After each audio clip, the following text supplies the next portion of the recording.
Today we start some basic concept of chemistry. और इस chapter में कुछ इम्पोर्टेंट चीज़ें जो हमें देखनी है और जो जहाँ पर आपको दिक्कतें आती हैं। बेसिकली सबसे पहले तो ये देखते हैं कि इस चैप्टर में हमें करना क्या क्या है। इस चैप्टर में हमें करना है mole concept based on mole concept questions करने हैं। लिमिटिंग रिएजेंट का concept, limiting reagent,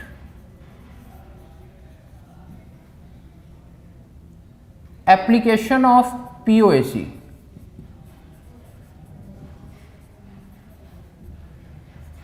principal of atom conservation, stoichiometry basically है ये, stoichiometry and concentration of solution, concentration of solution,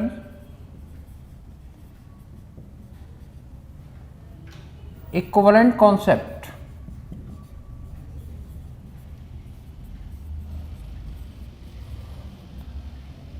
based on n factor, based on n factor। ये कुछ topics हैं जो हम लोगों को इस चैप्टर में करने हैं और इसकी वीडियो ऑलरेडी प्रेजेंट है और ये सारे टॉपिक्स हमने करे हुए हैं।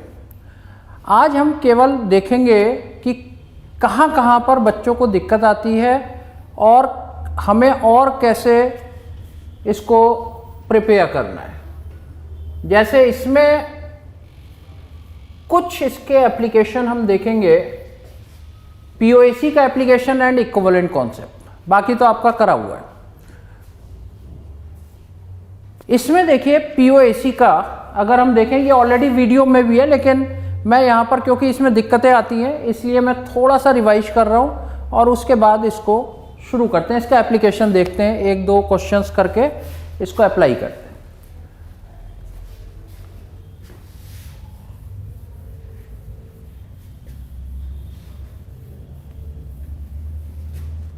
Basically what is the POAC and how we apply the POAC.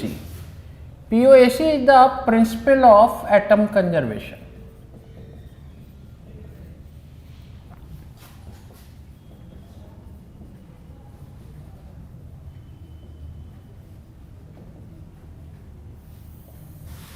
Principle of atom conservation.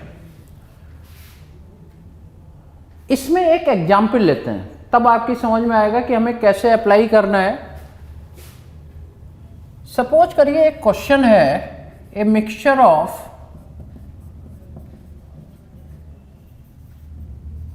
MgCO3 and CaCO3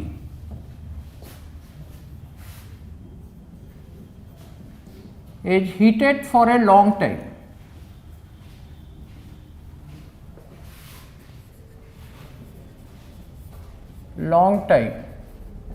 Then its weight decreases by 50%. Calculate percentage of MgCO3 and CaCO3 in the mixture.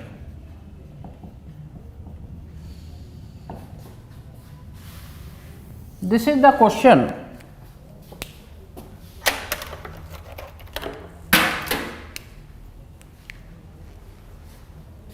See how we proceed.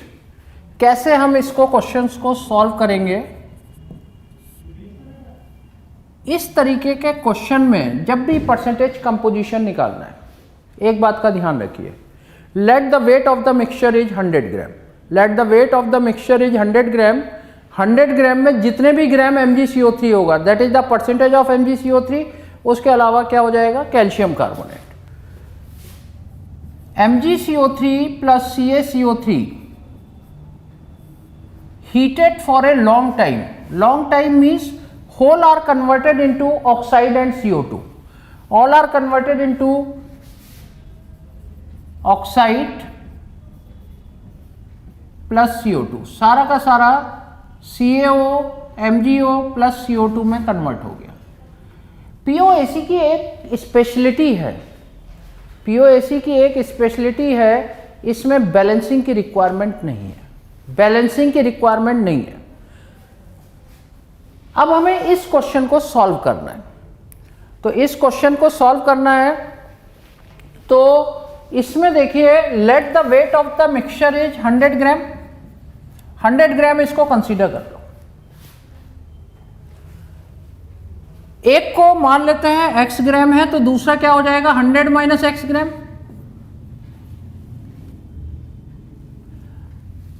Wait decreases by 50%। Weight decrease किसकी वजह से होता है? Due to the evolution of CO2। एक हमें यह भी ध्यान रखना है कि एक होता है law of conservation of mass, total mass of the reactant is always equal to the total mass of the product. It means 50 gram आपका MgO CaO हो गया, 50 ग्राम CO2 हो गया, ठीक है। इसको भी मान लेते हैं एक y ग्राम है, एक 50 माइनस y ग्राम।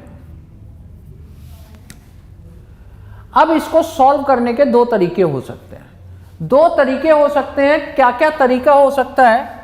और हमें वैसे ढूंढना है इजीएस्ट मेथड, है ना। ध्यान से देखो, एक तरीका यह हो सकता था कि इसमें और इसमें मैग्नीशियम के लिए POAC लगा सकते थे, या इसमें और इसमें कैल्शियम के लिए POAC लगा सकते थे, और दो इक्वेशन बन जाती, दो इक्वेशन बन जाती, सॉल्व हो जाता, x की वैल्यू आती, वही परसेंटेज ऑफ मैग्नीशियम कार्बोनेट 100 में से घटा देते तो ये आ जाती परसेंटेज ऑफ कैल्शियम कार्बोनेट।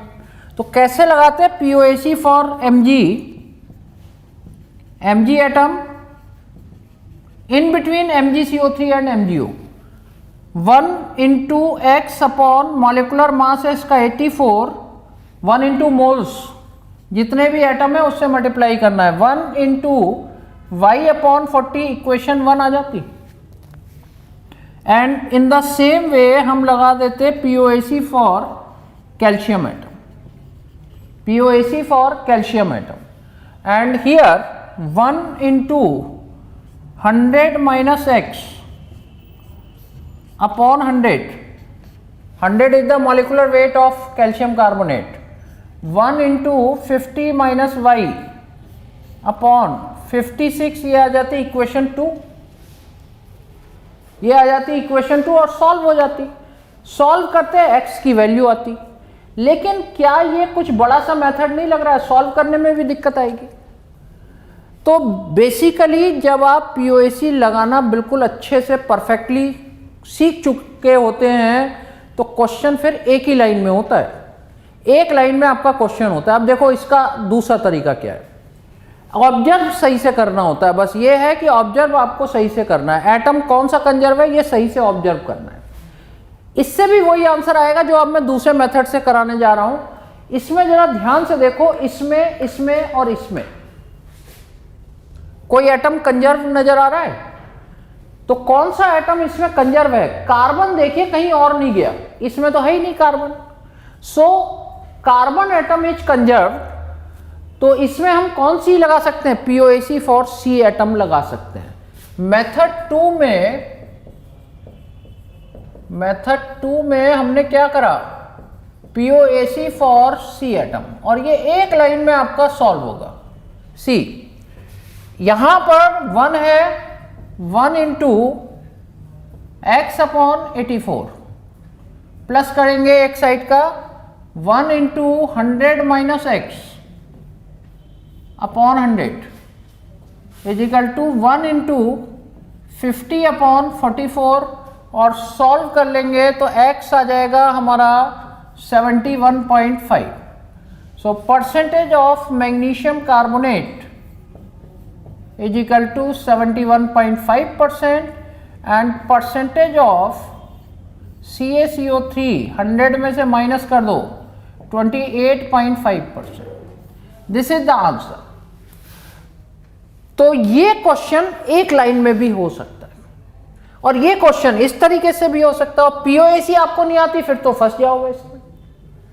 तो ये basically POAC is most important for stoichiometry. किसी भी आपको कैलकुलेशन मतलब इक्वेशन पर बेस कोई भी कैलकुलेशन करनी है, यूज द पीओएसी।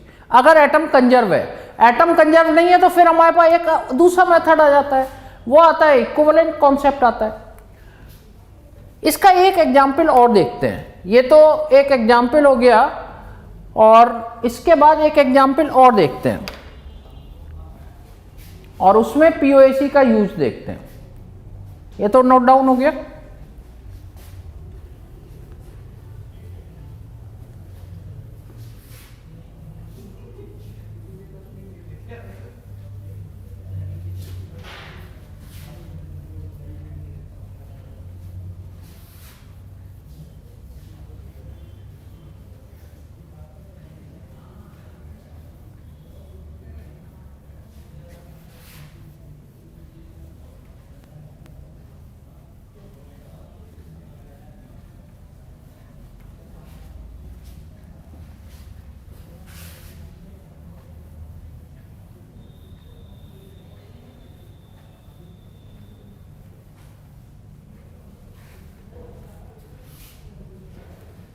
एक क्वेश्चन और देखते हैं जो पीओएसी पर बेस है।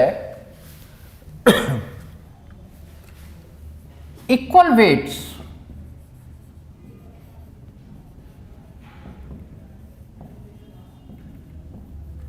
Of mercury and iodine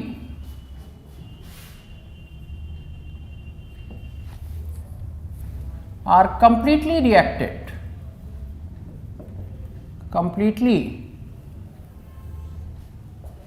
reacted to form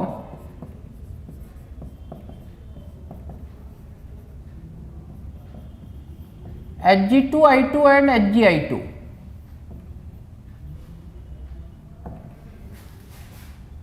None of the reactant is left. ये पूरी तरीके से खत्म हो गया। None of the reactant is left.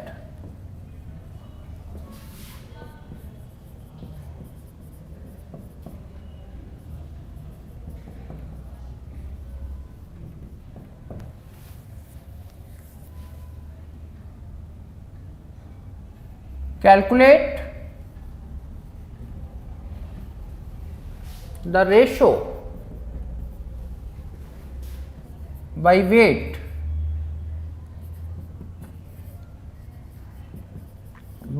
of mercurous iodide and mercuric iodide formed. Mercurous iodide and mercuric iodide formed. ये हमें निकालना है। मरकरी का एटॉमिक वेट 200 होता है, आयोडीन 127 होता है। अब देखिए मुझे कोई इंफॉर्मेशन नहीं गिवन है, केवल ये पता है इक्वल वेट है, ये पूरा खत्म हो जा रहा है, इसमें कन्वर्ट हो जा रहा है, उसका रेशियो बाई वेट आपको निकालना है। कोई फर्क नहीं पड़ता। देखिए करना कैसे है। एक Hg+I2 लिख दिया मैंने और इसमें बनाया Hg2I2 प्लस HgI2 ये बन गया। अब इसको करने के तरीके हो सकते हैं। देखो कहां कहां पर हमें क्या करना चाहिए और क्या नहीं करना चाहिए, ये बड़ा इंपॉर्टेंट है। कैसे क्वेश्चन को इजी करना है। एक्चुअल में क्या होता है ना, क्वेश्चन को करने के बहुत सारे तरीके हो सकते हैं, किसी भी तरीके से सॉल्व हो जाएगा, लेकिन हमारे पास इजीएस्ट वे होना चाहिए जिसमें कि एक है पीओएसी। लेकिन उस पीओएसी में भी मैंने बताया पहला क्वेश्चन दो तरीके से हो रहा था, दोनों में पीओएसी लगा के, लेकिन इजीएस्ट था एक ही इक्वेशन में फॉर्म हो जाए। हमें ये इंफॉर्मेशन गिवन है इक्वल वेट्स, तो क्या करना होगा, मान लेते हैं x ग्राम x ग्राम, और law of conservation of mass क्या कहता है, none of the reactant is left, यानी ये दोनों मिलकर ये पूरा का पूरा इसमें कन्वर्ट हो जाएंगे, तो ये 2x हो जाएगा, नहीं हो जाएगा, ये 2x हो जाएगा, क्योंकि x plus x is 2x, कुछ ना कुछ तो मानना पड़ेगा ना, x मान लिया और ये 2x हो गया। अब इसको मैं y मान लेता हूं, तो दूसरा क्या होगा 2x माइनस y ग्राम, ठीक है। अब मैंने क्या करा, मुझे बेसिकली चाहिए y upon 2x minus y। पहले इसका मतलब x और y वैल्यू निकालनी पड़ेगी। हम क्या करते हैं, मेथड 1 पहले मैं बता रहा हूं। Method 1, POAC for mercury atom लगा दो। POAC फॉर मरकरी एटम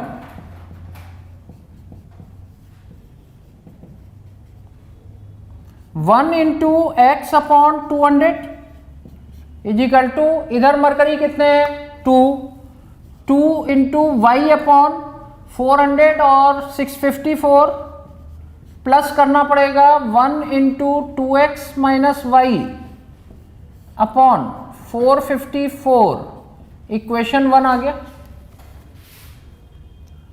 और इसी तरीके से आयोडीन के लिए लगा दी, POAC फॉर आयोडीन एटम